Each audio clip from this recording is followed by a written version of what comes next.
Hai warganet, nah sekarang saya lagi janjian sama Mas Boyamin Saiman dari Koordinator Masyarakat Anti Korupsi Indonesia, MAKI, ya benar. Kita akan dengerin cerita di balik kasus Joko Chandra, khususnya soal Jaksa Pinangki. Seperti apa? Ikutin terus ya. Ya, kalau kemudian harus dipahami ini satu rangkaian peristiwa penanganan perkara korupsi. Karena juga bisa jadi yang lain lagi nanti oknum Jaksa Pinangki ini selain didatangi orang, mendatangi siapa?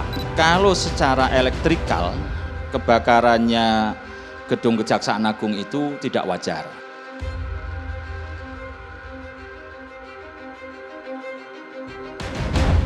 Nah, sekarang saya sudah bersama orang yang tadi kita omongin. Orang yang dibilang agak sedikit nyeleneh tuh, ngomong sendiri orangnya berani, nyeleneh, eksentrik, dan ngomongnya tuh nggak ada takutnya. Mas Boyamin, ya. Itu emang benar nggak takut ngebongkar kasus-kasus besar, kasus korupsi besar loh ya, mulai dari kasus Joko Chandra, bahkan nyinggung pimpinan KPK loh soal gaya hidupnya. Ya nggak apa-apa, gitu ya? Kan sama-sama makan nasi kan. Oh, poinnya sama-sama makan nasi. Iya, itu satu. Kedua kan dulu sudah diajari sejak kecil itu suruh tidur di kuburan. Jadi biasa saya tidur di kuburan sendiri di pojok kampung yang tidak ada listriknya itu pernah. Tunggu, hubungannya apa di kuburan sama ya kan untuk jadi pemberani. Oh iya. Gitu, kan? Tapi kan ini beda, koruptor dengan hal-hal. Iya, hantu aja nggak takut kok. Masa yang cuma dengan makan nasi aja takut. Oh gitu, mainnya gitu. Kan? Di desa tidak ada lampunya, maksudku berdoa supaya tidak ngantuk biar takut itu. Ternyata tidur juga. Aku kelonin kuburannya malahan gitu kan. Nah, masa SMP itu. Okay. Terus kemudian zaman tahun 94 96 itu kan saya membela Kedung Ombo karena LBH Semarang. Ya, waktu itu sampai tidak lulus litsus. Jadi DPO istilahnya tentara lah gitu kan, ABRI waktu itu gitu kan, karena memimpin Golput segala macam. Kalau kira-kira hilang gitu kan ya masa-masa itu. Nah, kira-kira gitu kan. Iya. Kalau sekarang ini kan udah bonus ya, kira-kira kan gitu. Jadi udah bonus. Iya, berarti kan udah bonus ya. Sekalian ngapain nanggung-nanggung. Nah, itu pertanyaan saya, apa yang membuat Mas Boy itu nggak takut dengan kondisi sekarang? Kan semua gampang. Banyak nih yang mengkritisi, kemudian akhirnya berujung dengan kasus hukum. Yang bersuara kencang akhirnya banyak yang mundur pelan-pelan. Yang bikin Mas Boy saya itu kan sejak 2012 itu teror kan hanya tinggal uang aja di mulut.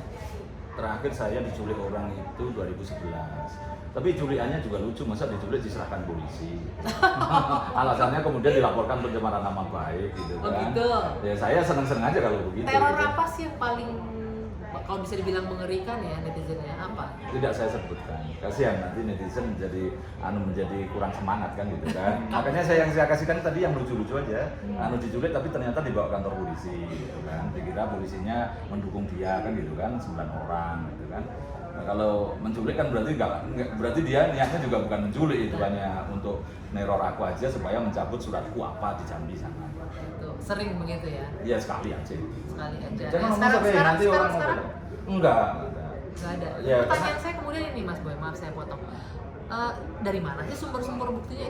Ini lebih dulu dari jaksa dan para penyidik loh Mas Boyamin. Ini data-data yang diberikan ke kejaksaan, barang bukti. Surat jalan itu kan yang paling betul, ada pesawat, perjalanan pesawat segala macam untuk kasus Joko Chandra yang lagi ramai sekarang. Dari langit. Nah, ya kan apapun saya kan ini membuat komitmen menjaga sumber saya, kan gitu kan, tidak akan pernah saya buka, sehingga saya bisa punya pasukan banyak sekali di masing-masing lembaga itu. Masih banyak orang benar, orang baik yang dengan sukarela, kalau toh kadang-kadang pengen kenal saya itu hanya untuk menyambung silaturahmi, kemudian dia berjanji kalau nanti dapat data bagus akan dikasihkan ke saya, sampai seperti antri mau mengasihkan data ke saya itu. Dan banyak itu ya kayaknya yang punya data yang pengen nyerahin. Iya banyak. Dan kedua kan saya menjamin bahwa saya tidak pernah menduitin. Nah ini nih karena udah keduluan diomongin, karena nggak sedikit juga yang mengkritik begini, ya jangan-jangan itu kan menjadi bisnis untuk ngegebuk orang.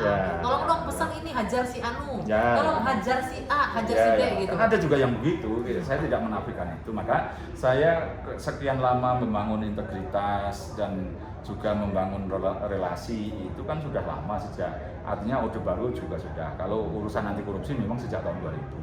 Dan relatif mulai dari Solo, Jawa Tengah, masuk ke Jakarta, data saya itu tidak pernah aku duitin. Gitu. Jadi Bahkan ada beberapa case misalnya ini ada persaingan 2 perusahaan besar, ada korupsi di satu perusahaan itu. Saya nyoba nyari korupsi di perusahaan satunya yang sedang bersaing itu. Kalau belum ketemu dua-duanya saya tidak mau ngurus itu lah. Karena nanti diduga diorder oleh lawan. Ya, misalnya menjelang pilkada nih ada wakil bupati order saya untuk menghancurkan bupatinya. Ya saya tunggu nanti kalau sudah habis pilihan. Itu kalau memang ada korupsinya. Tapi sering begitu ya? Sering. Dimintain order. Sering. Apa yang bikin nggak mau? Kan biasanya kalau orderan itu biasanya cuannya banyak loh. Nah, termasuk itu kan yang menjaga keselamatan saya. Ketika niat saya berusaha lurus kan itu menyelamatkan saya juga. Kalau nanti saya tujuannya demi duit kan bisa jadi ya kesandung di jalan. Oke, kalau untuk menolak duit karena masih jalan lurus udah bisa ya. Tapi kalau ada yang intimidasi, lu harus hajar si Anu. Kalau enggak titik. Ya tetap enggak. Pilihannya akan hanya itu aja. Tapi ada jalan atau enggak. Ya ada sih tapi tidak sampai mengancam begitu juga. Kamu ini serang ini misalnya gitu. Ya ada juga ada yang order itu tapi kemudian saya pilih ini kepentingannya hanya kepentingan dia dendam atau ada kepentingan yang lain lebih besar. Kalau dendam saya ambil kok karena menjadi suatu yang halal orang memberantas korupsi itu dari sebuah motivasi misalnya tidak dapat bagian gitu kan jadi boleh halal jadi karena nggak kebagian akhirnya mau bongkar gitu. Kalau di KPK itu ada whistleblower atau justice collaborator gitu ya misalnya kan gitu atau dia misalnya ingin menggulingkan kepala dinas atau bahkan dirjennya misalnya sepanjang datanya kuat saya ambil toh belum tentu dia nanti yang gantiin kan kan gitu kan misalnya seperti itu kan gitu kan banyak kejadian seperti itu juga. Ini ngomong-ngomong soal yang masih hangat hari ini kan dipanggil sama Dewas KPK ya untuk sidang komite etiknya pimpinan KPK itu infonya pertama kali dapat dari mana sih pimpinan dari KPK lagi. Nah itu loh itu kan kita tujuannya cari tahu dari mana dapat info pimpinan KPK naik helikopter pribadi gitu-gitu. Iya waktu itu bahkan saya di Solo itu kejadiannya di Palembang. Dalam jangka waktu hanya berjalan 3 jam, 5 jam sudah nyampe ke saya kok. Gitu. Jadi itu sesuatu yang gampang aja karena saya membangun jaringan sudah lama bahkan itu berjenjang sampai 5 orang dari A ke B ke C ke D ke E baru ke saya. Jadi layernya berlapis kalau nah, saya selalu menjaga kerahasiaan itu dengan cara kemudian saya pindahkan ke handphone lain, saya foto, kemudian tidak bisa terlacak itu asalnya dari mana. Misalnya handphone saya hilang, kecuri orang atau disedot orang itu pun juga sudah nggak ketahuan asalnya dari mana. Ketika saya menerima itu saya buka, terus saya foto pakai handphone lain. Saya pinjam teman, foto dulu baru dia saya buka, saya foto balik, foto lagi ulang. Oh ribet ya? Iya mau nggak mau. Menjadi kerahasiaan tadi. Nah, tapi pernah ada yang coba untuk mencuri informasi? Kemarin sempat itu yang ya udah orang yang mau WA gitu, tapi kan kemudian ada cara 2 langkah itu cepet-cepet saya buat kunci 2 langkah ya cuma itu aja WhatsApp aja enggak. Dan itu pun WhatsApp kan juga semua kalau toh data sudah saya keluarkan semua saya salurkan kalau diambil orang pun juga tidak ada ruginya. Iya ada isinya tapi kan tidak ada ruginya. Udah saya misalnya data ini sudah saya laporkan kemana, data ini sudah saya laporkan kemana, tidak ada yang saya simpen kok gitu. Nah Mas Boy ini kan yang lagi rame selain kasus Dewas lagi jalan pemeriksaan ya, terus ada juga kasus Joko Chandra. Kalau nggak salah kan itu lengkap berkas soal Jaksa Pinangki Mas Boy memberikan ya. Nah, apa yang mengejutkan pertama kali ketika Mas Boy tahu soal fakta kasus Joko Chandra itu? Ya kalau terkait dengan awal itu kan sebenarnya kecerobohan lawyernya sendiri ketika ngomong bahwa ketika mengajukan PK itu memenuhi persyaratan prosedur yaitu melampirkan KTP. Nah, kalau KTP itu paling gampang itu aja. Tapi ketika itu saya belum berpikir ya ini anggap aja amatiran kecil-kecilan gitu. Tapi ketika dapat surat jalan itu baru kaget saya. Kok ini bintang 1 bikin surat jalan dan kemudian nampaknya juga awal segala macam itu sampai itu kaget itu. Kedua, nah itu begitu tahu. Oke. Nah kalau kedua berkaitan dengan jaksa itu juga loh, kok ada jaksanya juga gitu. Terus kemudian ini berarti saya kemudian ya ngomong dengan tanpa beban, oh ini naga yang ngurusi gitu kan. Siapa itu naga? Bukan ular ya kan sebagian sudah terungkap kan gitu kan pengusaha-pengusaha itu. Ketika tadi ngomong bintang 1 nih yang ngurusin bahkan ngawal, nah itu inisiatif sendiri atau memang ada yang colek langsung nih, gue punya datanya? Waktu itu loh, bahkan saya tidak sengaja ketemu orang itu malahan. Orang itu yang mana nih? Ya yang ngasih surat jalan itu tadi, foto surat jalan. Oke. mengurusi urusan lain, tapi dia kemudian punya itu gitu. Terus saya foto, terus saya bawa ke Palembang gitu kan, yang ngurusi Pak Firly ini sebenarnya, tapi saya suruh moto teman-teman saya Palembang, baru saya suruh buka, saya foto lagi. Jadi nggak terlacak bahwa saya itu memperolehnya di mana. Tapi kalau hanya foto jepret itu jam berapa, saya ketahuan kalau di kopi dari itu, oh ternyata hari ini di Luansa, misalnya moto apa, itu ketahuan. Berarti ketemu Luansa, ketemu Anggi misalnya, oh berarti yang ngasihkan data Anggi. Nah saya sudah lebih jauh dari itu untuk mengenalkan itu. Termasuk untuk kasus-kasus yang besar-besar. Ya. Oke, kalau gitu Mas Boy, terima kasih loh atas waktunya ini. Tapi sekali lagi tetap nggak ada rasa takut ya, termasuk juga buat keluarga di rumah. Ada bahasa yang saya banyak yang bertanya, apa enggak kasihan anak-anaknya nanti Iya, kalau betul. gitu. Ya saya balik begini, kalau saya misalnya pun harus meninggal muda, anak saya jadi militan dan mandiri, lebih baik daripada saya umur 90 tahun anak saya jadi manja-manja. Tapi ini kan soal pilihan. Soal meninggal, banyak orang meninggal tidur ngorok, meninggal juga banyak. Nah kalau sama-sama saya umur saya 60 gitu, ketika saya jadi penakut kan nggak ada gunanya. Tapi kalau saya berani ya meskipun tetap koridor hukum, tetap koridor saya tidak pengen menyakiti orang gitu kan. Kalau toh dia di penjara karena memang akibat ulahnya dia sendiri bukan karena saya gitu ya. Artinya pada posisi itu kan rata-rata kemudian saya pernah sering gitu datang ke Sukamiskin ketemu orang-orang yang di penjara di sana, rata-rata welcome aja, bahkan ngasih data juga misalnya yang lebih kuat, lebih besar gitu. karena nggak mau masuk sendiri ya di dalam. Iya, itu justru saya sering ke sana dulu sebelum corona itu hampir sebulan sekali absen di Sukamiskin saya. Ngeliatin tuh masih di dalam apa enggak atau Ya, jangan ya ketemu orang-orang itu juga, minta data apa lagi, itu saya malah disambut. Setia Novanto aja kalau saya datang ke sana, ya hai aja gue. Tapi ada di sana. Ada. Ngomong-ngomong berapa paling tinggi yang pernah ditawarin ke Mas Boyamin? Dalam artian Ya puluhan mencoba. miliar tadi. Ada. Ada. Kalau 4, 5 itu terlalu sering. Ya 1 sampai 5 itu terlalu sering. Tapi puluhan ya pernah ada. Nggak tergoda. Ya kan kalau saya sebagai orang desa gitu rasanya dan sudah bisa begini itu kan bersyukur Tapi udah. kan manusia bukan malaikat. Iya, tapi kan rezeki yang lain ada. Iya, oke, gitu oke, aja oke. kan. Sip, Gitu kan. Ya makasih. kadang-kadang rasanya ya manusiawi. Kok nggak saya terima ya cuman disuruh diam aja sebenarnya kan gitu kan. Karena kan saya gampang alasan pada teman-teman media misalnya ada yang tanya, "Wah, aku lagi repot ngurus ini yang lebih besar," kan gampang. Sebenarnya kalau untuk bahasa ngeles tutup mulut, tapi rasanya tetap nggak tega. Saya dibesarkan media, masa saya mengkhianati media dengan memanfaatkan media untuk nyari duit, itu rasanya tetap nggak tega juga. Oke, thank you Mas Boy, Ya, makasih ya atas waktunya, ya, sehat terus. selalu ya. Ya. Oke, tetap berjuang di jalan yang lurus ya.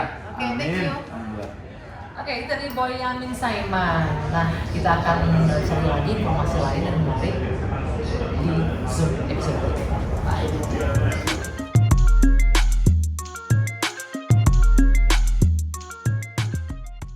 Itu kan di Twitter juga rame tuh Mas. Ada nama akunnya apa? El Diablo ya? Ya. Yang Di Gembok. di Gembok itu, Gembok. ini kan ngebeberin semua. Data-datanya sama nggak sama kayak Mas Boy? Enggak, dia lebih memperdalam misalnya tentang ini apa perjalanan Karirnya Jaksa Pinangki. Iya, itu kalau itu aku lebih tahu kalau itu. Apa tuh?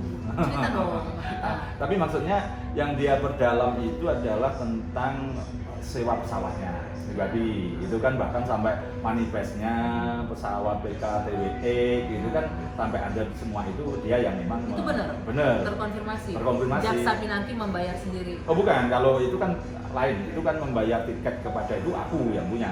Oke. Artinya itu loh, pesawat pribadi. Yang tadi Diablo itu pesawat pribadi yang Iya. dinaiki Joko Chandra. Udah ya, itu kan ke sini. Tiket ke Malaysia ya? Ya, terus ini kan yang kaitannya tiket Malaysia.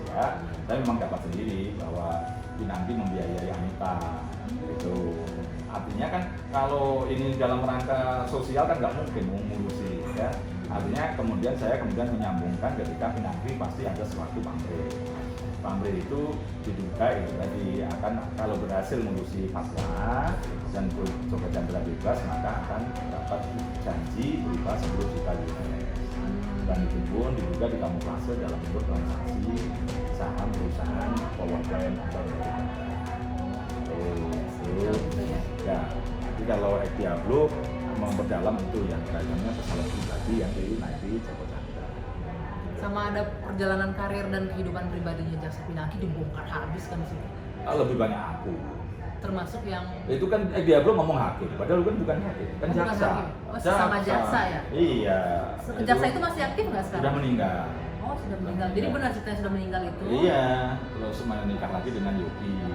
Yogi yang Polisi. Tapi sebelumnya ada cerita juga di KPK, ada orang yang dilaporkan selingkuh dan orangnya ini laki-lakinya mengaku sampai dia dipecat. Dengan jaksa Pinangki. Oknumnya katanya begitu. Terus kemudian ya proses-proses yang lebih lengkap kalau awal-awal